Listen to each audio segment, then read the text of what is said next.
하나님 말씀은 창세기 17장 15절부터 19절까지 말씀입니다. 하나님이 또 아브라함에게 이르시되 너의 아내 사레는 이름을 사레라 하지 말고 사라라 하라. 내가 그에게 복을 주어 그가 너에게 아들을 낳아 주게 하며 내가 그에게 복을 주어 그를 여러 민족의 어머니가 되게 하리니 민족의 여러 왕이 그에게서 나리라.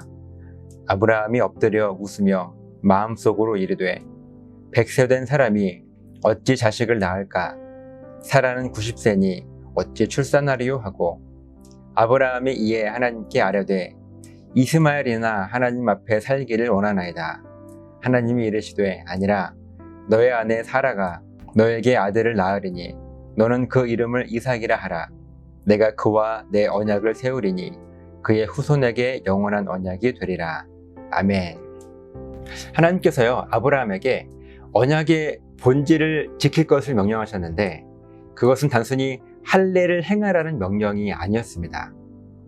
하나님께서 원하셨던 언약의 본질은요 단순히 약속이 아니라 너와 나의 관계를 분명히 하라는 더 깊은 신앙 고백을 너의 삶 속에 두어서 끊임없이 너 자신을 점검하라고 하는 명령이었습니다. 그리고 그 표징이 아브라함에게는 할례였죠. 또한 오늘날 우리들에게는요 내 삶 속에 계속해서 끊임없이 나타나고 있는 삶의 아름다운 변화들일 것입니다. 이전에는 이런 삶이었는데 내가 하나님의 말씀 때문에 변화된 오늘은 이러한 삶을 내가 살아가고 있습니다 라고 하는 이 고백이요 오늘날 우리들에게는 할례와 같은 그런 표징인 것입니다. 아브라함은 하나님의 말씀에 순종한 결과로 할례라고 하는 표징이 생겼죠. 그리고 우리들은요 하나님의 말씀에 순종한 결과로 변화된 그 삶의 모습 때문에 더 이상 세상의 기준으로 살아가지 않는 하나님 나라의 기준으로 살아가는 삶의 모습들이 우리에게는 영원한 언약의 표징이 될 것입니다. 그런데 오늘 본문은요 다소 실망스럽지만 또 어쩌면 우리와 같은 모습이어서 그리 다르지 않은 모습이어서 한편으로는 조금 위로가 되는 그런 아브라함의 모습을 발견할 수가 있습니다. 먼저 15절에 하나님께서 아브라함의 아내 사레의 이름을요 사라로 바꾸어 부를 것을 명령하십니다.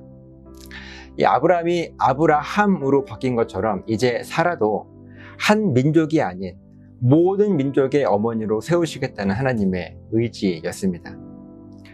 그리고 16절에는요 내가 그에게 복을 주어 그가 너에게 아들을 낳아주게 하며 내가 그에게 복을 주어 그를 여러 민족의 어머니가 되게 하리니 민족의 여러 왕이 그에게서 나리라. 아멘.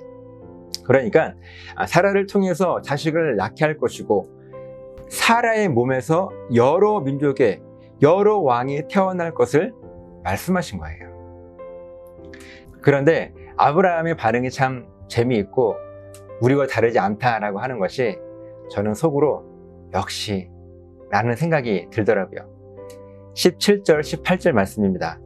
아브라함이 엎드려 웃으며 마음속으로 이르되 100세 된 사람이 어찌 자식을 낳을까? 사라는 90세니 어찌 출산하리요 하고 아브라함이 이에 하나님께 아뢰되 이스마엘이나 하나님 앞에 살기를 원하나이다. 지금 이렇게 이야기를 하고 있습니다. 아브라함이 하나님 앞에 엎드려서 웃고 있습니다. 마음속으로 이런 생각을 했기 때문인데요. 100살이나 된 나나 저 90살이나 된 사라가 어떻게 자식을 낳을 수 있단 말인가? 허허허. 그러면서 아브라함이 하나님께 하는 이야기가 제가 낳은 저 이스마엘이나 하나님 앞에 잘 살았으면 좋겠습니다. 조금은 비아냥거리는 말투로 하나님께 이야기하는 아브라함이에요. 사랑하는 여러분, 지금 아브라함의 모습이나 우리들의 모습이나 다르지 않죠. 우리는요 우리 기준으로만 생각을 해요. 그래서 하나님께서 하시려고 하는 그 많은 일들을 우리는 우리의 생각으로 제한하고 있습니다. 그런데요 우리들이 이 하나님의 약속을 믿지 못한다고 해서 하나님께서 그 일을 행하시지 않으시던가요? 아니죠. 우리들이 아무리 하나님의 그 약속을 믿지 못하고 비웃는다 하더라도 하나님께서는요, 그 일을 분명하게 행하십니다. 우리의 생각 따위가, 우리의 기준 따위가 하나님의 일들을 막을 수 없습니다. 지금까지 아브라함이 하나님의 이 약속을요, 얼마나 많이 불신했습니까? 그럼에도 불구하고 하나님은 한결같이 아브라함에게 말씀하시는 거예요. 내가 너에게 이런 복을 줄 것인데 가장 큰 복은 너희 부부를 통해서 많은 민족들을 이룰 것이고 또 그 안에서 여러 왕들이 태어나게 될 거야. 하나님은요, 사람이 믿어주면 일하시고 믿지 않는다고 하실 일을 멈추시는 분이 아니십니다. 이것이 우리들에게 큰 위로가 되어지지 않습니까? 그런데 여러분, 지금 이 말이 여러분들에게 위로와 같이 들린다 하더라도 이것은 여러분들에게 착각일 수 있습니다. 절대로 착각하지 마십시오. 하나님을 착각하지 마시고 이 말씀 때문에 그래, 내가 하나님을 믿지 않아도 하나님 하실 일들을 하시는구나, 이런 착각을 내려놓으십시오. 하나님께서는요, 모든 사람들에게 이와 같이 일하시는 분이 아니십니다.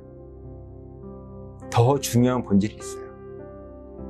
우리들이 반드시 알아야 될 신앙생활의 원리입니다. 19절이에요. 하나님이 이르시되 아니라 너의 아내 사라가 너에게 아들을 낳으리니 너는 그 이름을 이삭이라 하라. 중요합니다. 내가 그와 내 언약을 세우리니 그의 후손에게 영원한 언약이 되리라. 우리가 지금까지 언약을 이야기하고 있습니다. 단순히 언약은 약속을 지키는 것, 그것을 이야기하는 것이 아니라 그 이상의, 그 깊은 곳에 신앙 고백의 본질이 있다 말씀을 드렸습니다. 하나님께서 말씀하시는 이 신앙생활의 원리와 본질은요, 나와 하나님 사이에 하나님의 언약이 잘 지켜지고 보호되고 있는가, 그렇지 않은가 하는 이것이 더 중요한 거예요. 무슨 말이에요? 너의 삶 속에 언약, 즉 신앙 고백을 온전하게 지키고 있니? 이것을 먼저 묻고 계신 것입니다. 이렇게 삶 속에 신앙 고백을 확실하게 보호하고 있는 자들에게 하나님은요, 아까 말씀드렸던 그렇게 하나님의 일들을 행하시는 거예요. 우리가 그 일을 믿든지 믿지 않든지 말입니다. 그런데 우리 삶 가운데 그 언약이 지켜지지 않고 언약이 세워져 있지 않은데 하나님 이렇게 일하시지 않으시는 거예요. 우리들의 착각이 무엇인가 하면 우리 하나님과 우리 사이에 언약이 있든지 없든지 그것과 상관없이 그래, 내가 하나님을 믿든지 믿지 않든지 하나님은 하나님의 일들을 행하실 거야, 이런 큰 착각에 빠져 있다는 것입니다. 이렇게 하나님을 향한 신앙 고백이 중요하고 말씀은 분명하게 우리들에게 언약을 말씀하고 계신 거예요. 중요한 본질을 이야기하고 계신 것입니다. 그런데 우리들은 그 본질은 잊은 채 그래, 하나님이 우리를 지키실 거야, 반드시 그 일들을 행하실 거야, 아니요, 착각입니다. 그래서 가끔 신앙생활을 하다가 낙심하게 되는 것이 바로 이 이유 때문에 그렇습니다. 이렇게 하나님을 향한 신앙 고백이 중요합니다. 그래서 우리 교회가 신앙 고백을 그렇게 강조하고 있는 것입니다. 하나님의 약속은요, 우리들이 의심할 수 있어요. 그러나 하나님을 향한 신앙 고백은 반드시 저와 여러분들의 삶 속에 보호할 수 있는 결단이 오늘 저와 여러분들에게 있으시기를 예수님의 이름으로 부탁을 드립니다.